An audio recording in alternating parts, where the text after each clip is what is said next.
When the crown falls, on the African savanna, power never rests in the hands of a single being.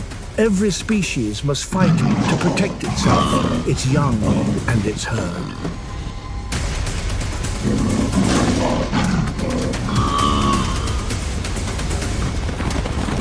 But even a moment of hesitation is enough to make the hunter the next target. From the arid Kalahari through Botswana to the wild Zakuma, every creature must fight to maintain its place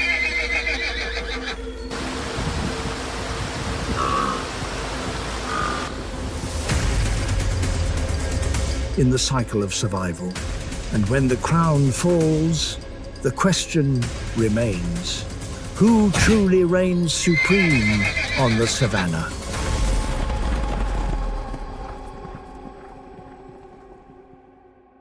Africa's predators. No crown lasts forever on the savannah.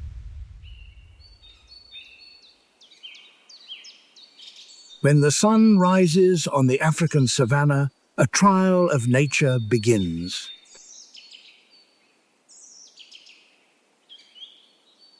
Under the blazing rising sun, life becomes frantic. Predators must find their meal before their strength is exhausted.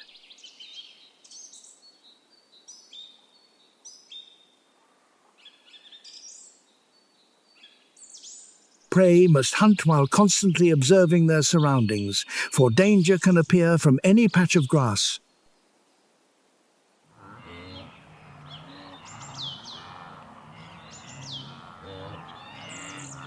And herds must hold on to each other, for on this land, standing alone is almost a death sentence.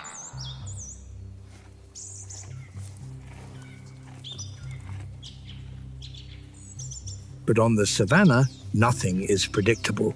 The strong can fail from exhaustion. The fast can lose because of a missed beat.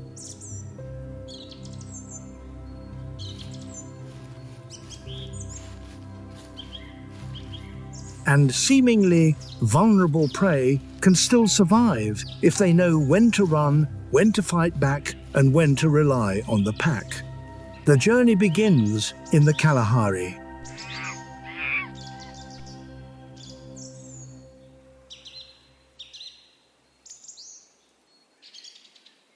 Where the dry ground cracks under the heat, the wind sweeps through the low grass, carrying the scent of sand and thirst. Amidst the wind, the sound of hooves, and the roars echoing across the grassland, the first hunt begins.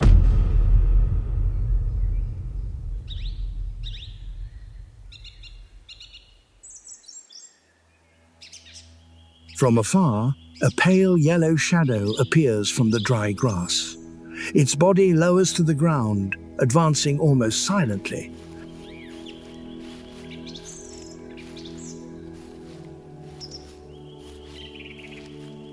Its eyes locked on the prey ahead. A cheetah, the most perfect speed machine that 40 million years of natural selection has ever sculpted.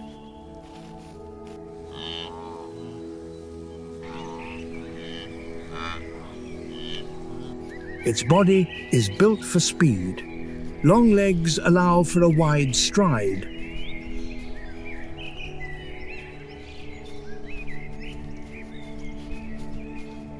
A flexible spine expands and contracts with each step, and claws grip the ground for balance.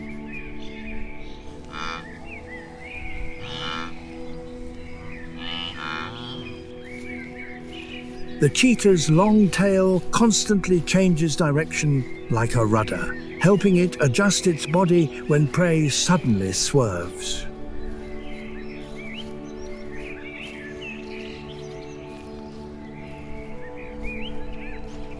But today's prey wasn't easy to catch. Not far away, a herd of springing antelopes was foraging.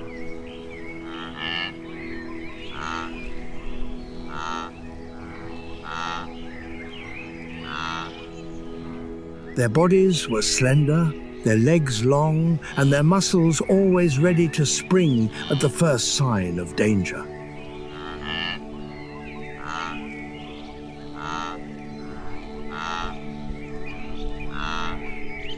A dark brown stripe of fur running along their sides stood out against their white belly.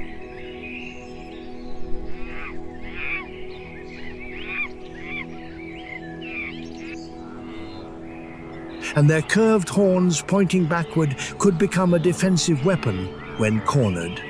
When alert or agitated, springing antelopes can leap high off the ground on all four legs, arching their backs and spreading the white stripe of fur along their spines.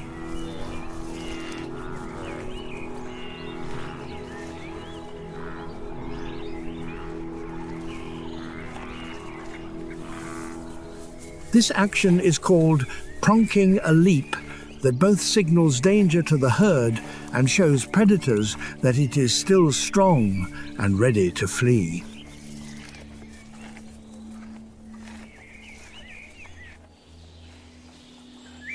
In a real chase, a springing antelope cannot outrun a cheetah simply by speed in a straight line.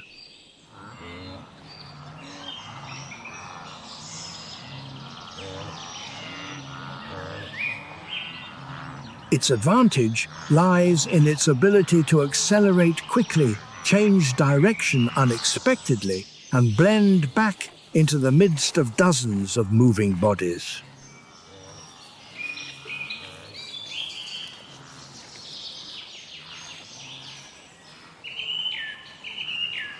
For a cheetah, the hunt must be finished quickly.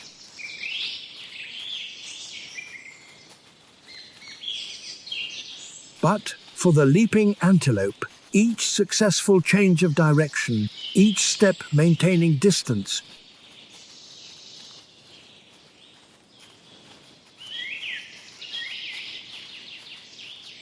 and each second closer to the herd opens up another chance of survival. And they don't know that danger is imminent.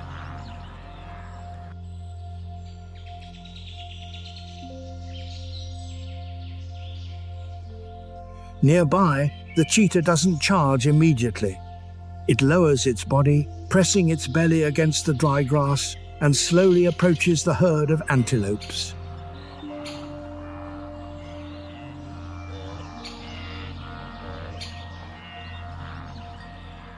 Every time a head lifts to observe, it immediately stops, motionless like a shadow in the grassland.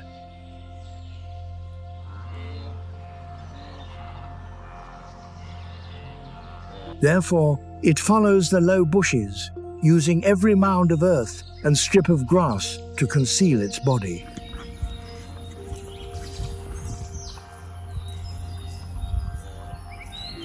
Its eyes never leave the herd of antelopes.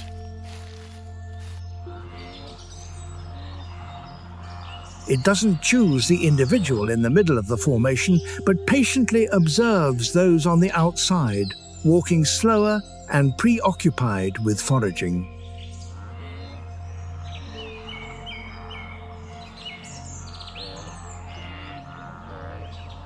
Then an antelope leaps aside to look for any remaining young shoots.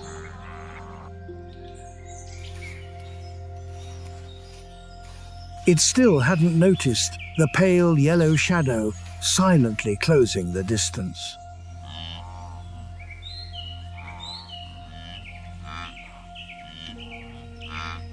The cheetah took a few more steps.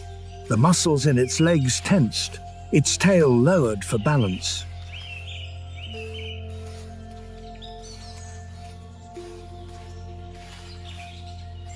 But it still didn't attack. The distance was too great, and a single hasty lunge could waste all its energy.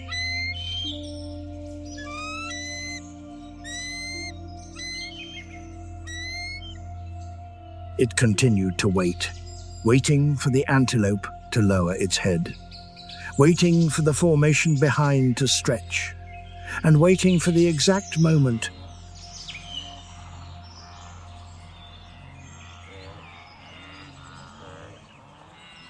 when the prey no longer had enough time to rejoin the herd. It gradually moved closer to its prey, Then suddenly the cheetah accelerated, closing in on its prey.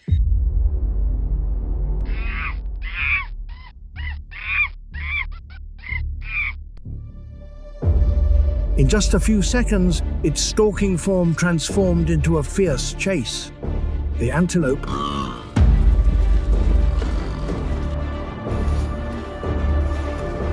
sensing danger, hastily tried to escape, but it was too late.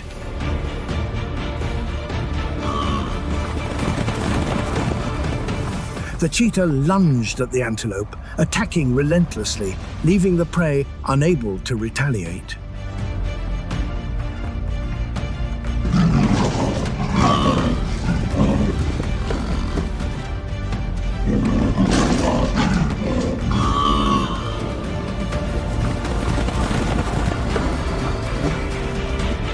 The chase ended, but the cheetah couldn't eat immediately.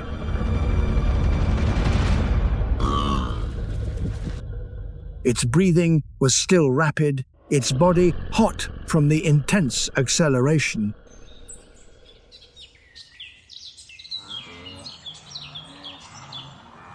It lay down for a moment to regain its strength, while constantly observing its surroundings.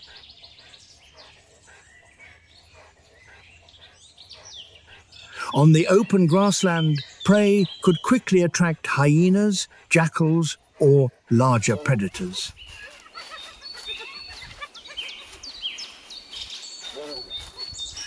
Therefore, once recovered, the cheetah grabbed the antelope and slowly dragged it into a nearby thicket.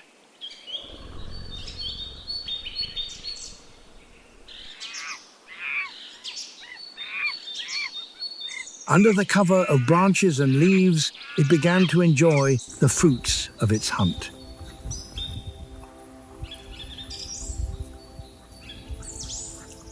That was the first lesson of the Kalahari. In this land, where every mistake is paid for with blood,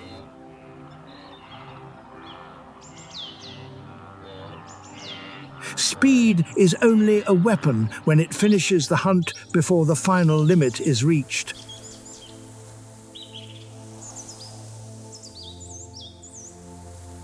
Choosing the right target and the right time to hunt is what determines the success of the hunt.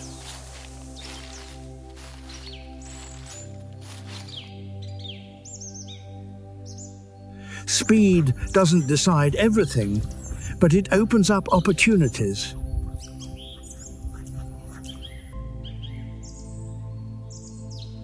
If the Kalahari demonstrates the limits of speed, then in the vaster lands of Africa, the Savannah reveals a different advantage.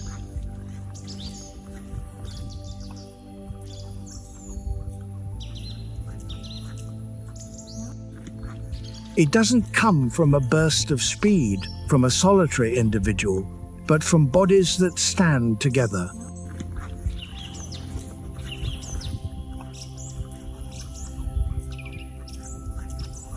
For on the Savannah, being alone is vulnerable, visible, and easily targeted.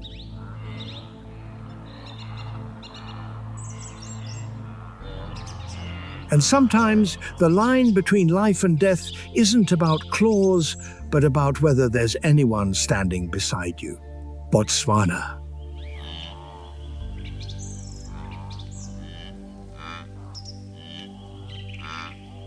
The prolonged dry season transforms once green grasslands into cracked patches of earth.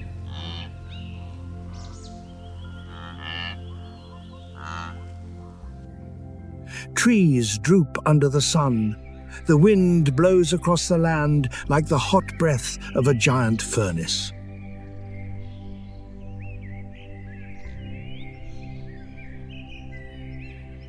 And in this parched land, all roads lead to one place, the Boteti River, the last lifeline of this arid land.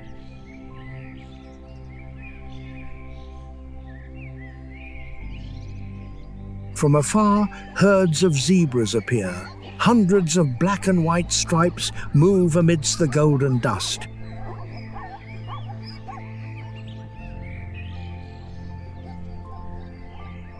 Each individual bears a unique pattern, no two alike, like human fingerprints.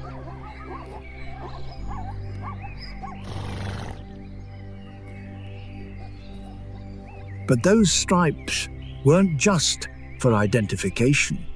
When the whole herd ran together, they became a visual labyrinth.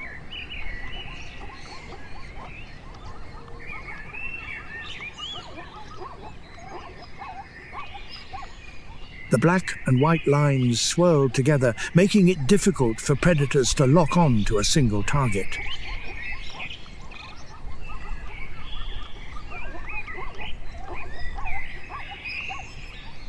At the edge of the herd, a leading male stood guard. Its body was sturdy, its ears perked up, its eyes scanning the clumps of grass near the water's edge.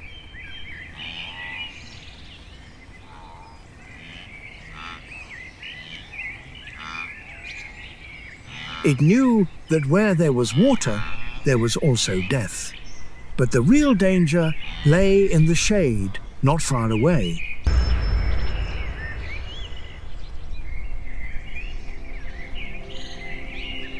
Where a lioness lay motionless.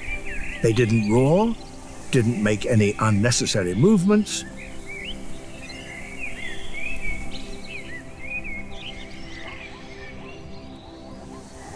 They simply waited patiently for the zebras to lower their guard. And on the savannah, patience is a weapon.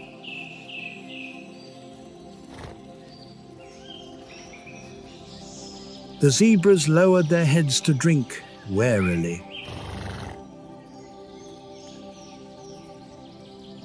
A few cubs huddled among the adults, appearing and disappearing behind the constantly moving black and white stripes.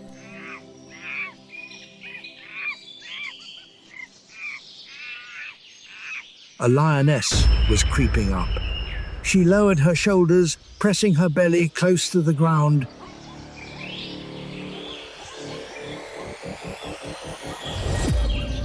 Step by step approaching the herd, each time the zebras lifted their heads.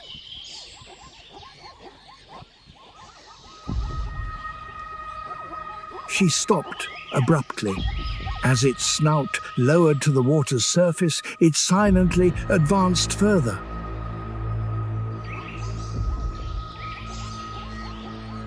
The lioness focused on the cubs hidden among the larger bodies. They were smaller, their strides shorter, and they lacked the experience to maintain their position when the herd suddenly scattered. Just one cub being pushed away from its mother would create an opportunity. The distance was closing. Then an adult zebra suddenly lifted its head. Its ears turned toward the bushes. But the lioness couldn't wait any longer. It sprang to its feet. Its golden brown body darted out of its hiding place, tearing through the stillness by the water's edge. The zebra herd immediately panicked. Heads shot up in unison, hooves pounded the ground, and dry dust swirled up, obscuring the space behind them.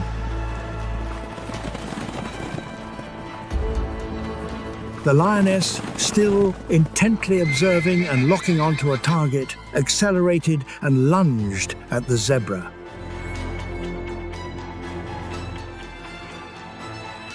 But a mature zebra suddenly veered sideways. The lunge lost its momentum, causing the lioness to lose sight of its prey. The mature zebra immediately spun around and launched a kick at its opponent. The lioness recoiled in surprise. The other adults also began to turn, closing in and continuously thrusting their hindquarters toward the predator. In just a few seconds, the attacked prey had vanished behind a line of hooves and feet. The lioness paused amidst the dust. Hunger still urged her forward, but the hunt had changed.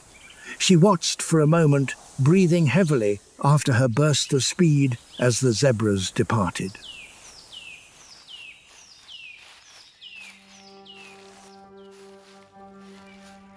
Why do you think the zebras wow on? And why did the lion, still considered the king of the Savannah, retreat before an unequal opponent?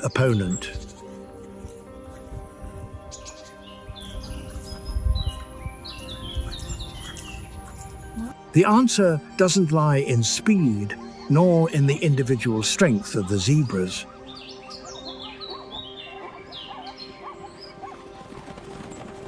Standing alone, the young zebra had almost no chance against the lion's claws, but the hunt changed the moment the adults returned.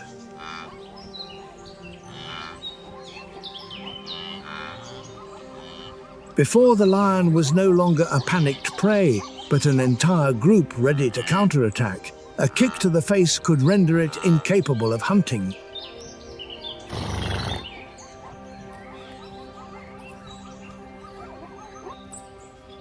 A wounded leg could turn the following days into a battle against hunger. Therefore, despite being stronger, the lion was forced to stop.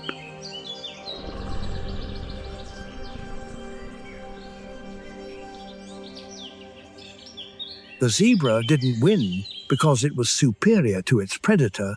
It won because, in that decisive moment, the entire herd didn't leave a single member to face danger alone.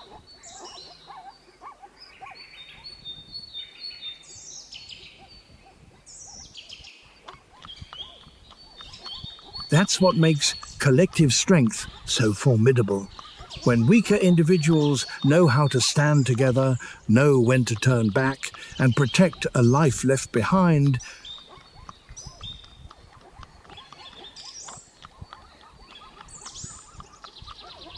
the balance that seemed to have tipped heavily in favor of the stronger can still be shifted.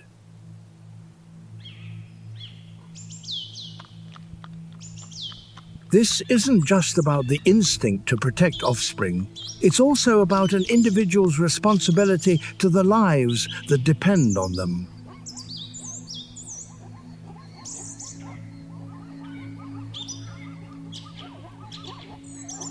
Like humans, true strength sometimes doesn't lie in how fast a person can go, but in whether they are willing to stop when another is left behind.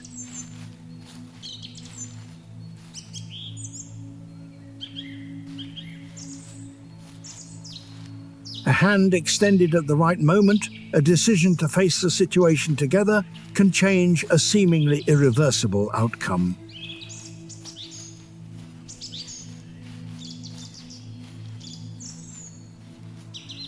On the Savannah, sometimes an individual's life isn't saved by speed, but by the decision of the entire herd.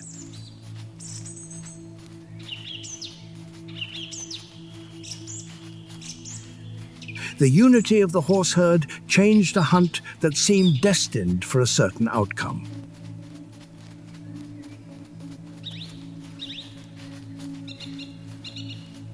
But responsibility also has its limits. Ahead, the entire herd must continue towards the deep river.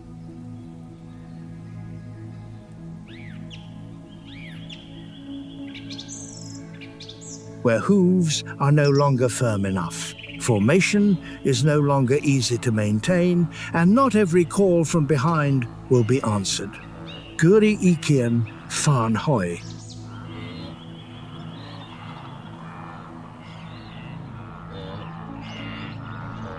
But on the Serengeti, escaping a predator never meant safety.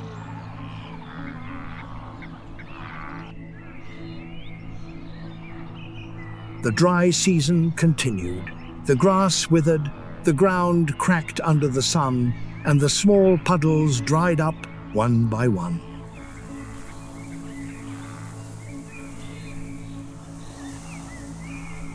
Despite having just survived a chase, the zebra herd had to continue on its way.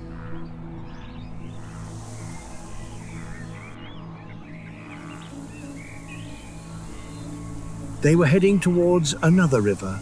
That was their last chance to quench their thirst and lead the herd to the remaining grasslands on the other side.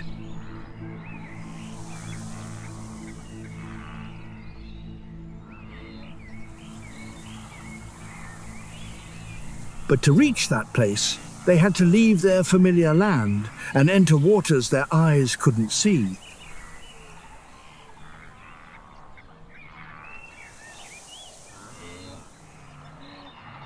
On land, they could detect lions by the movement of grass, the scent in the wind, or the warning sounds from others.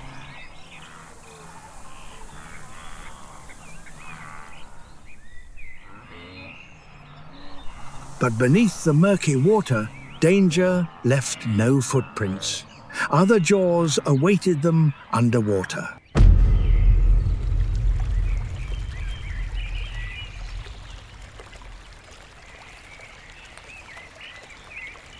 It just lay still, waiting for the first hoofbeats to touch the river's surface.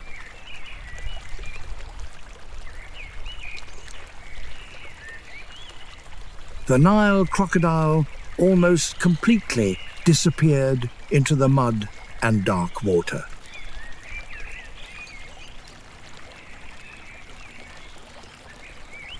They didn't need to chase prey over long distances.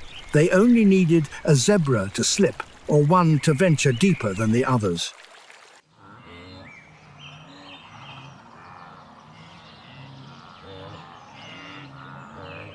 The lead zebra stepped into the water, probing the depth as it went, trying to maintain formation.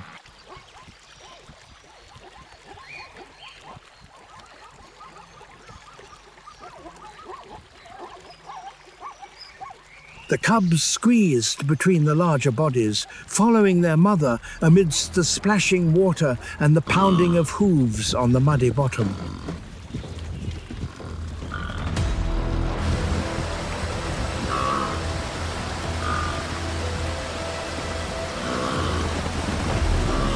In an instant, the tranquil river surface transformed into a chaotic movement.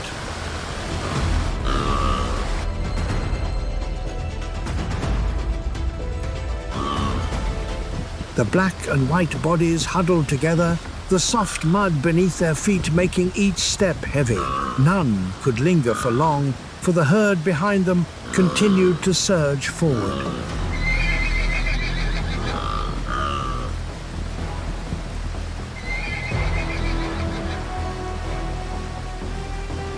Beneath the murky water, the crocodiles sensed the disturbance. They remained still. The first zebras crossed the deep water unharmed.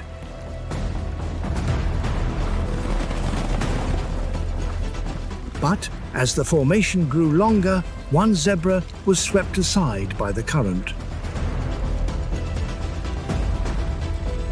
In that instant, a crocodile suddenly lunged from below.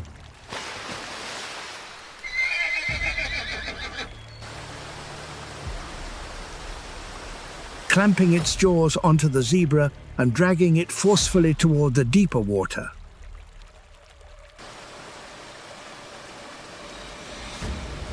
The animal lost its balance and tumbled into the river. A panicked cry rang out amidst the pounding hooves.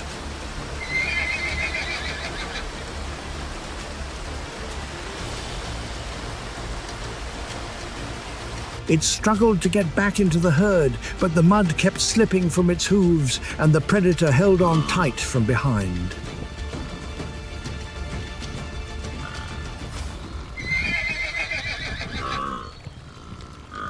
The captured zebra struggled in the water, but only made the crocodile bite harder.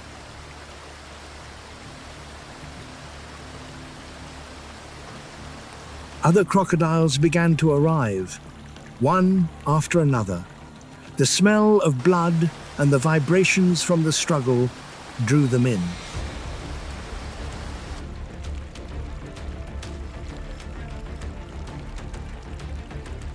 All were drawn to the same prey, slowly losing its ability to fight back.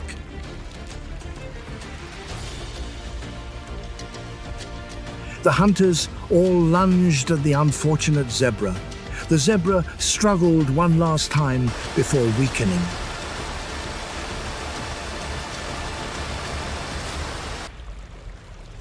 The herd ahead continued across the river. None turned back.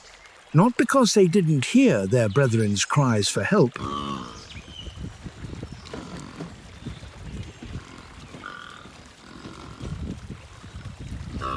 but because in the deep water the entire herd had no way to defend themselves against the jaws lurking beneath.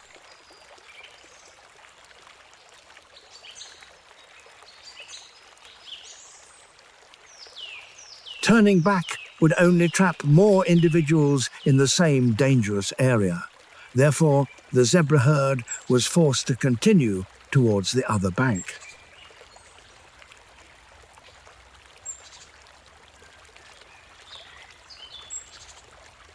On the grassland, a herd of zebras could turn back to protect a young one from lions.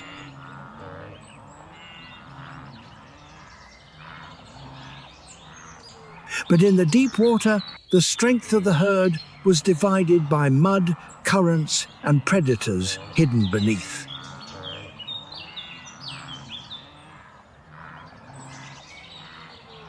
Sometimes the entire herd had only one choice: to continue forward, even if a member couldn't go with them. That was the harsh rule of the Serengeti.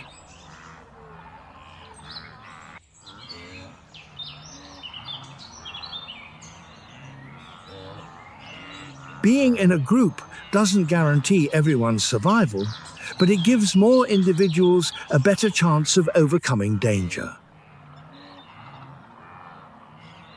The herd saved the zebra from the lion, but was powerless in the deep water.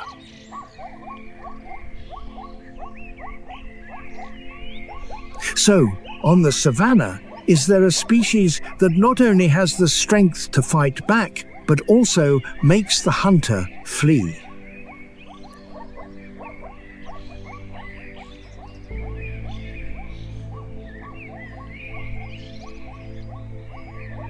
The answer is coming in a dense black formation, where hundreds of pairs of horns can simultaneously turn in the same direction.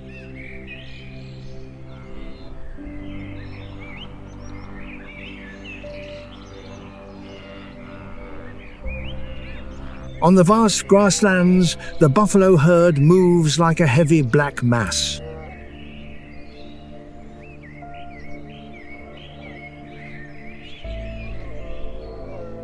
A mature individual can weigh nearly a ton, with thick necks, heavy shoulders, and deep ribs.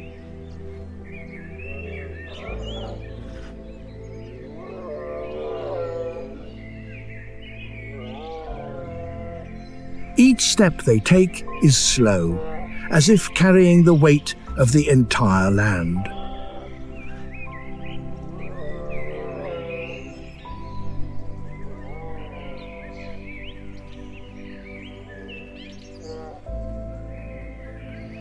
On their heads are a pair of curved horns, the bases of which merge into a hard bone plate called a boss.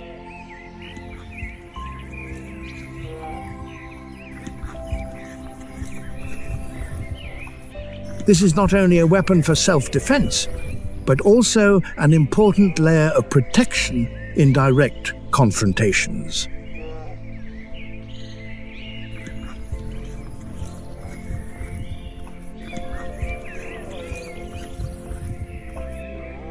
But the true strength of the buffalo does not lie in the individual, it lies in the herd.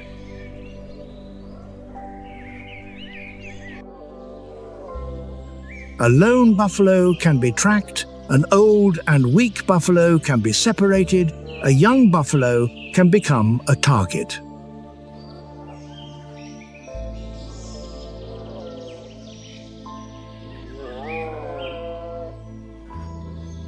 But when the whole pride turned around, the rules of the game changed.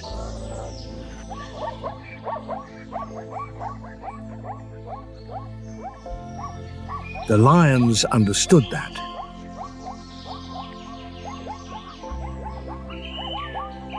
They could take down many animals on the savannah, but with buffalo, every hunt was a risk.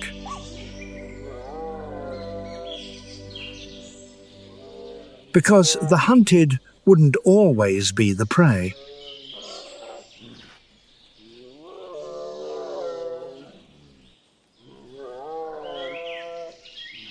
In the afternoon, the sunlight slanted through the golden grass.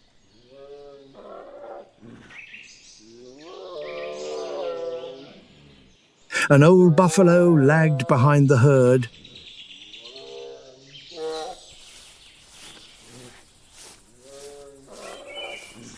Its heavy footsteps widened the distance between it and its pack.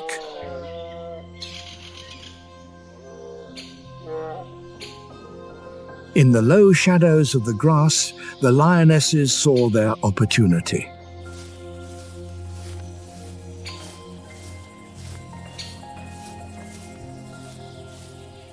Immediately, they fanned out, closing in on the prey.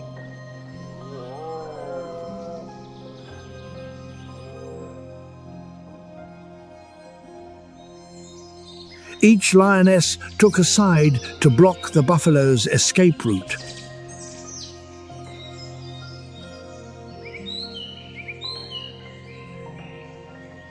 Without roars, without haste, they knew that by forcing the prey further away from the herd, the advantage would shift completely to their side.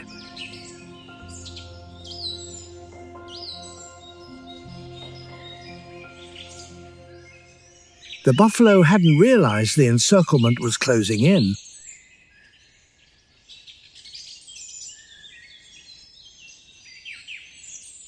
Only when a sudden golden-brown shadow appeared beside it did it stop in its tracks.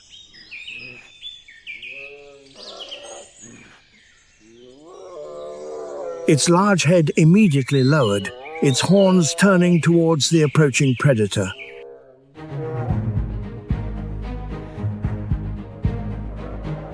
A lioness lunged forward, trying to get close from behind.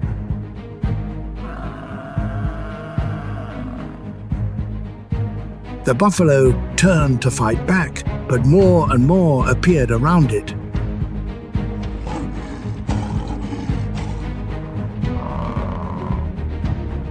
The predators didn't need to kill it immediately.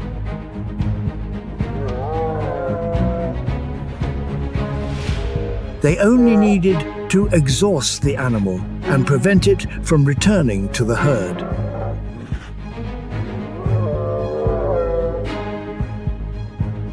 The distance continued to narrow.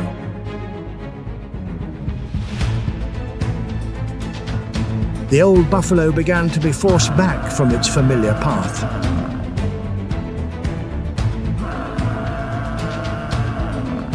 It roared both to threaten its opponents and to signal to the individuals further away.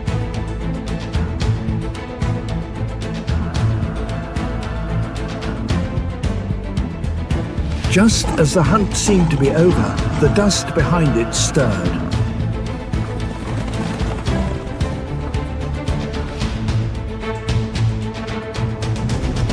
The herd had heard the call.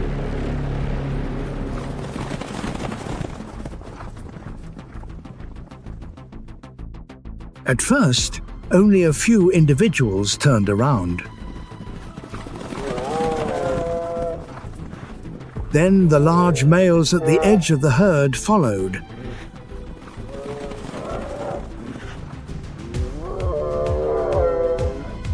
Then the entire formation shifted direction, charging back towards the surrounded animal.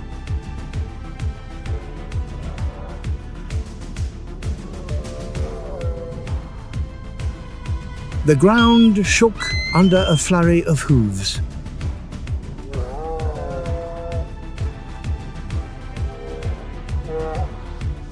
The horns lowered in unison.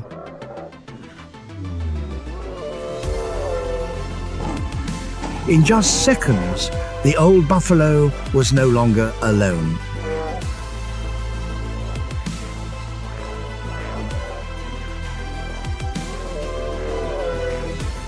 Behind it was a wall of muscles surging forward. And the lions that had just gained the upper hand were now lying directly in the path of the entire herd's counterattack.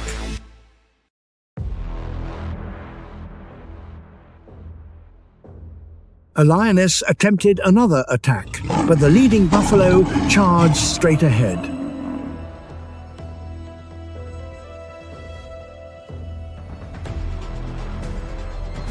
It was forced to dodge, and the other lions quickly distanced themselves from their prey and retreated into the tall grass.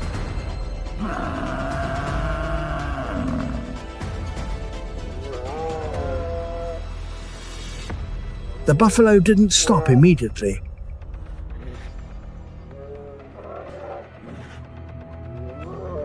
They continued to force the predators away from the injured individual until no lion was close enough to attack its own kind.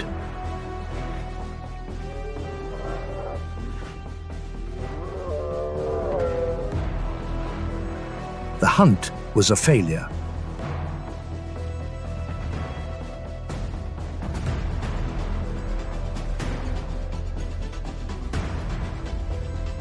Buffaloes don't need to intimidate their opponents with noise.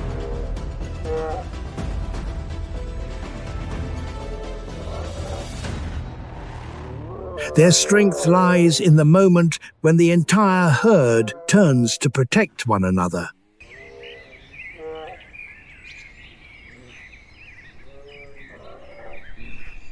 On the savannah, the aggressor isn't always the one who holds the advantage in the end.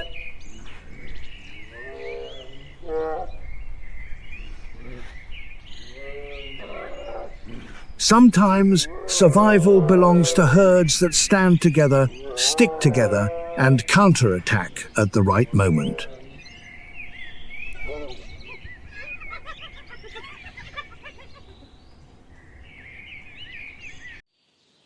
But herd doesn't just mean protection.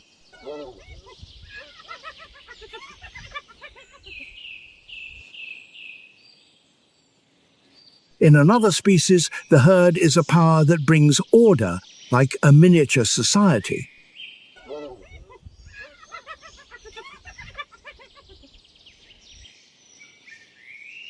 As night falls on the savannah, laughter begins to echo.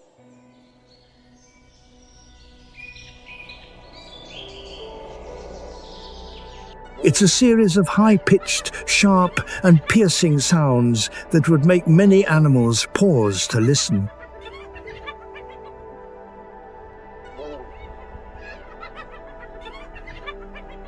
Humans often call it laughter.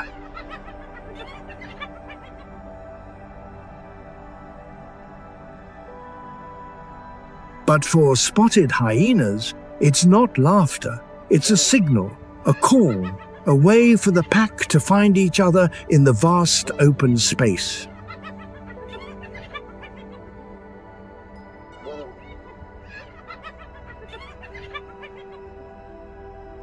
Spotted hyenas are one of the most misunderstood creatures in Africa.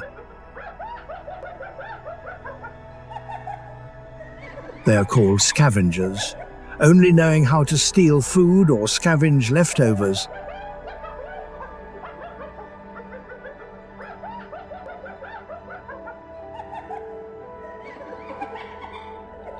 But in reality, in many wild areas, the majority of their food comes from hunts conducted by the pack.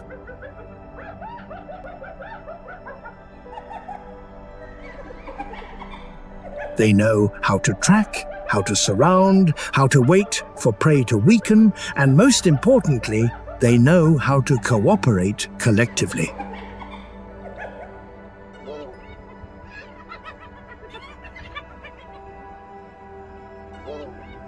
A hyena pack can have dozens of members, and at the center of that society are the females.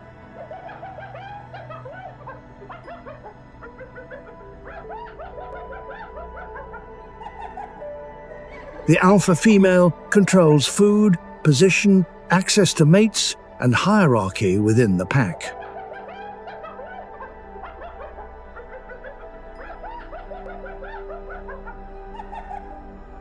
This is a matriarchal society where status is determined by kinship, experience, and the ability to control the pack.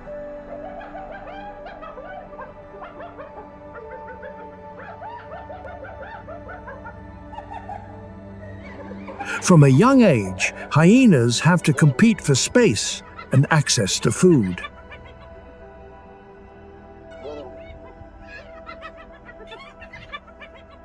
Today, the entire herd left the den in hunger.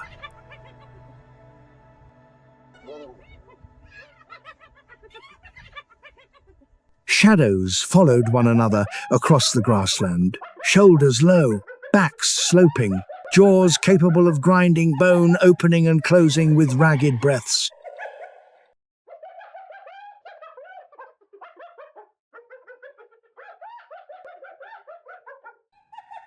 Ahead, a young elephant was separating from the herd.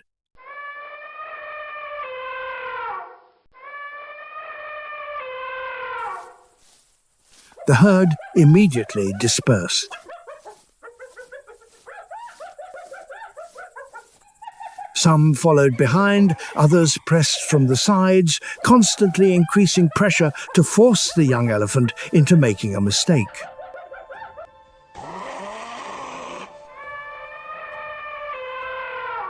Hyenas didn't need to finish the hunt quickly. They could prolong the pursuit until the prey was exhausted.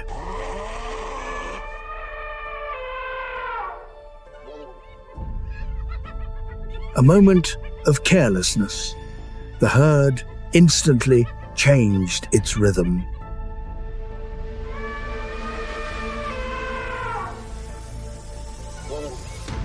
Without a clear command, without a roar, they scattered.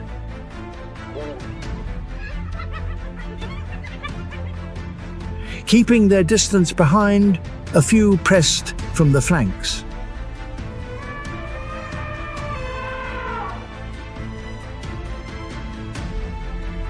The lead female advanced, her eyes locked on the prey.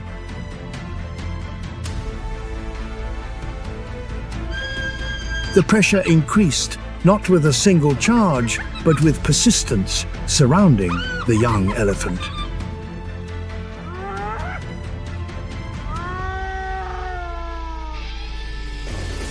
But then, from afar, a deeper, more serious and warning call rang out.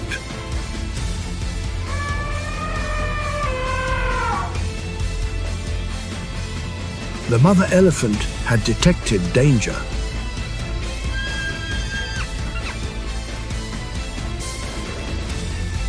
And no pack of hyenas would underestimate the wrath of a mother elephant.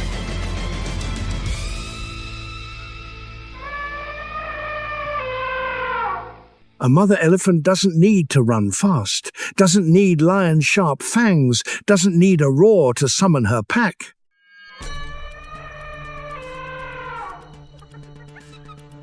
She just needs to stride forward, with 4 tons of muscle, trunk raised, ears wide open, the ground seemingly lowering beneath each step.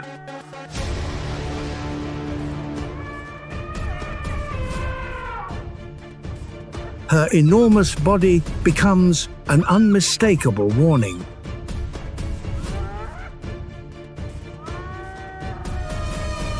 Each stomp causes the ground to tremble slightly.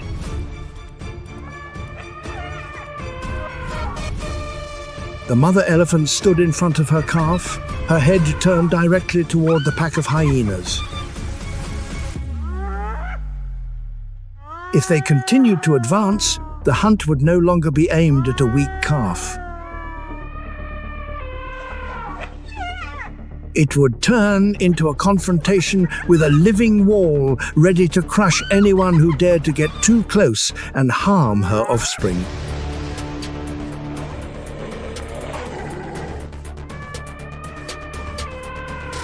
The hyenas paused. Most of them recognized the danger, but hunger still compelled a few to continue pressing the calf. They scattered to the sides, trying to find space to pass through the enormous body blocking their way. One hyena suddenly charged forward, followed by several others who accelerated. But the mother hyena was waiting. She instantly turned, spread her ears, and charged straight at the attackers. Her heavy hooves slammed down on the ground right in front of the hyena pack, ready to strike anyone who dared approach. The encirclement immediately crumbled. The leading hyenas quickly changed direction, avoiding the counterattack, and fled into the darkness.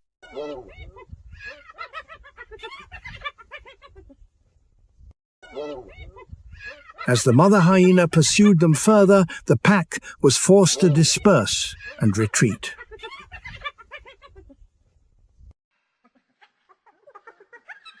They didn't give up out of cowardice.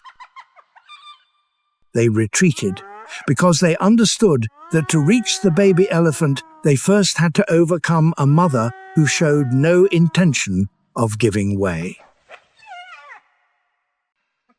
In this land, no strategy always leads to victory. Speed will run out, strength can be overwhelmed, and the pack must know when to advance and when to retreat. The savannah doesn't belong solely to predator or prey. It belongs to creatures that understand their limits, recognize those limits before it's too late, and make the right choices in moments of life and death.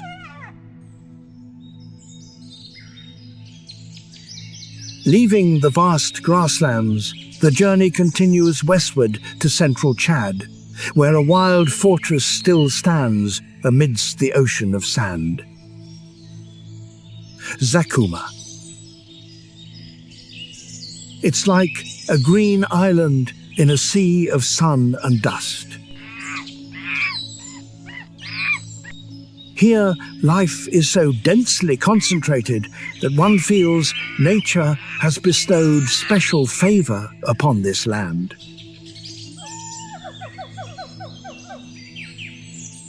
But Zakuma is not just a place to observe wildlife, it's a reminder that every kingdom can vanish if no one stands guard.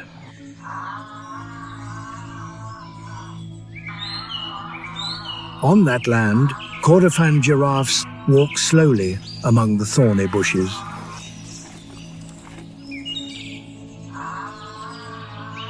Tall, yet more fragile than they appear.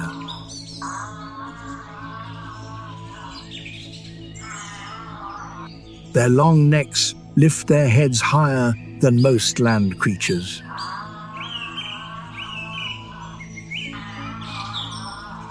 Their dark, long, and resilient tongues can wrap around thorny branches without tearing.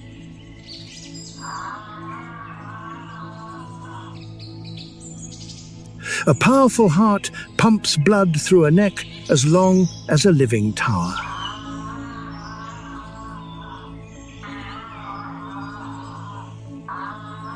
But it is precisely that height that makes a seemingly simple task dangerous. drinking water.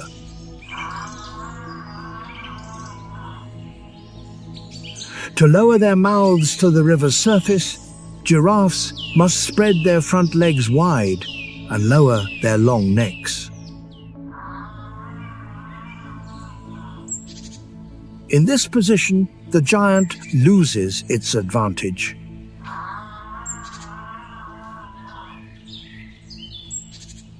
They have difficulty observing their surroundings, maintaining balance, and can't immediately turn and run if a predator appears. In just a few seconds, the tallest land animal becomes a vulnerable target.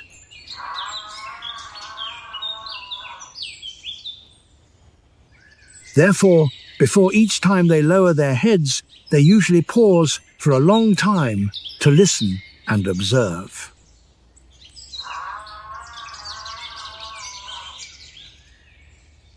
While one drinks, the others remain alert, keeping their heads raised.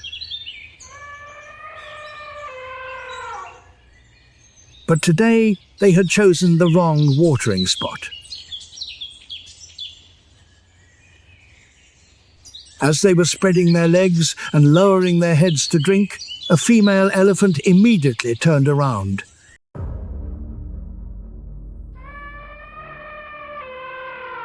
Her large ears perked up, her trunk raised.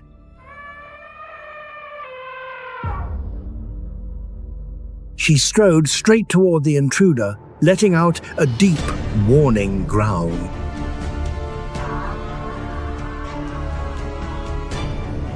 The giraffe startled and lifted its head, but its front legs remained spread.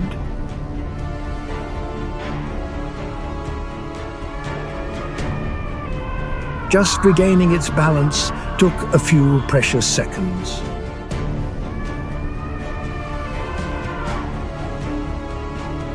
Meanwhile, the female elephant continued forward, her tusks thrusting straight toward the giraffe.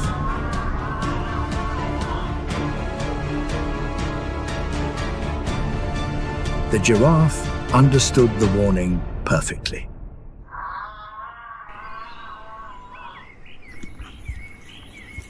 It quickly closed its legs, fleeing the watering hole with its injured leg before the female elephant could get any closer.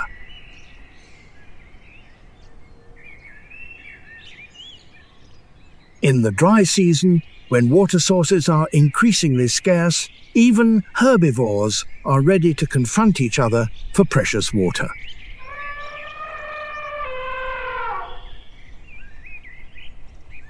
For Kordofan the giraffe, each surviving individual is of great significance to the future of the entire population.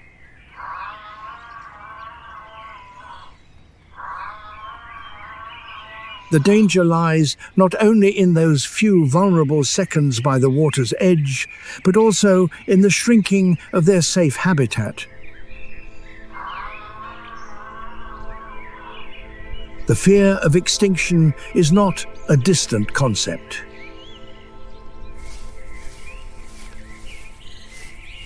It lies in the moment a giraffe lowers its head to the water, in the slow, deliberate steps across the dry land, in the silent question of whether the next generation will be numerous enough to continue the cycle.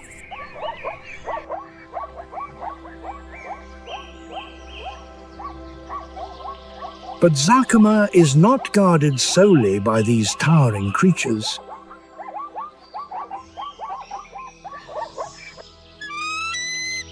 In the sky, another army flies in silence.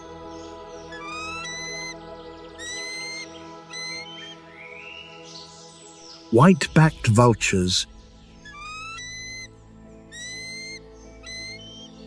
They are not beautiful in the way humans usually appreciate them.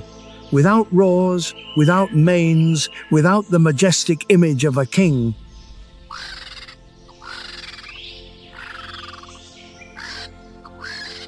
They appear when the hunt is over, when the predator has departed.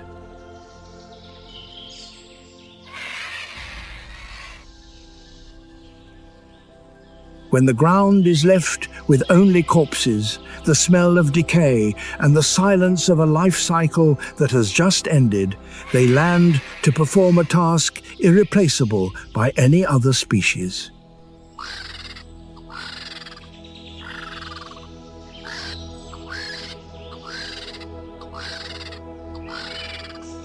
These underrated creatures are the guardians that prevent the savanna from rotting from within.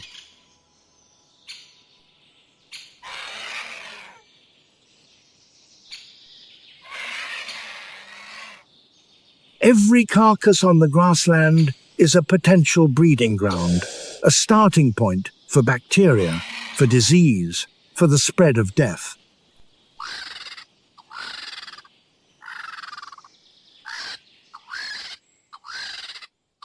Vultures come and deal with the rest.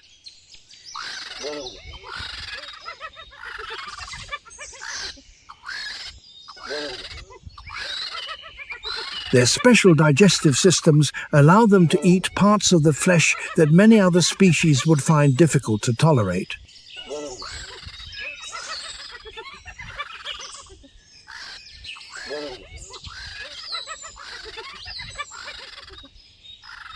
This allows the carcasses to be cleared more quickly and nutrients to return to the soil sooner.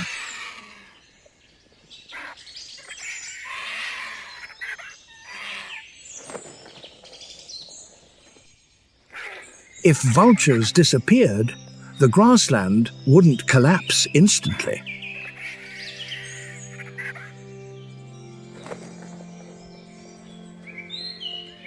It would rot, carcasses would lie there longer, disease would spread further, bacteria would have more time to grow, and they would move closer to human settlements.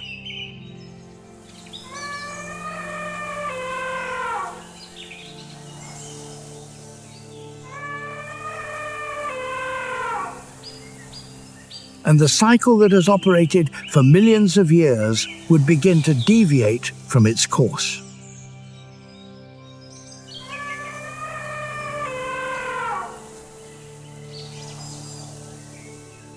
The vulture's task is irreplaceable.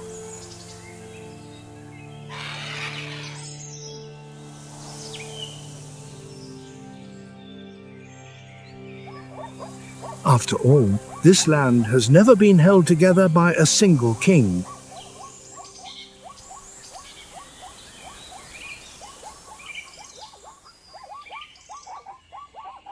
It survives thanks to every link in the chain.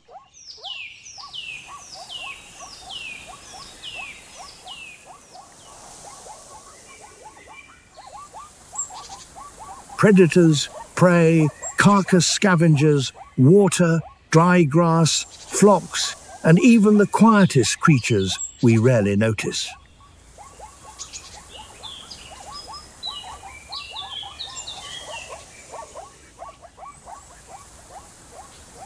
No crown lasts forever, and no species can stand outside that cycle.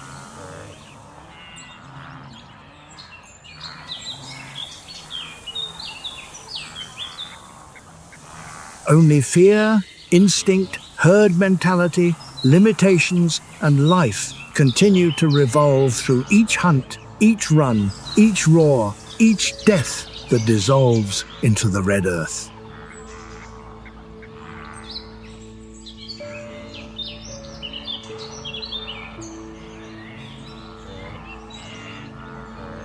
Blood nourishes the soil nourishes the grass nourishes the prey, and the prey nourishes the hunter.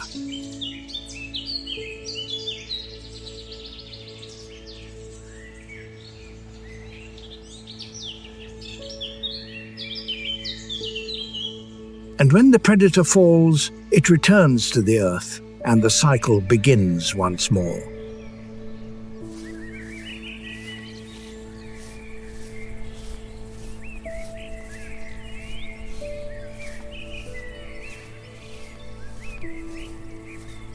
So, who truly reigns supreme on the African savanna?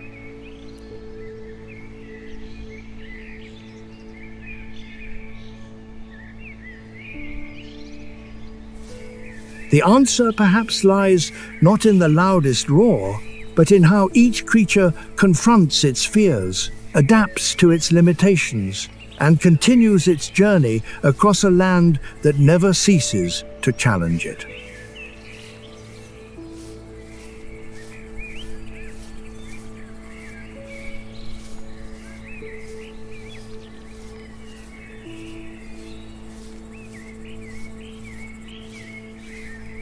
But the journey is not over.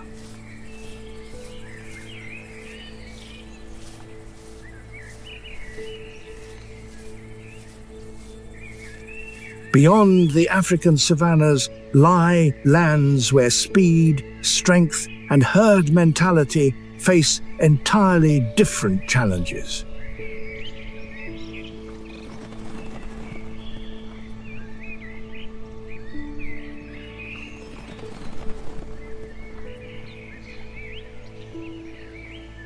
As the environment changes, which species will continue to adapt and which will lose their place?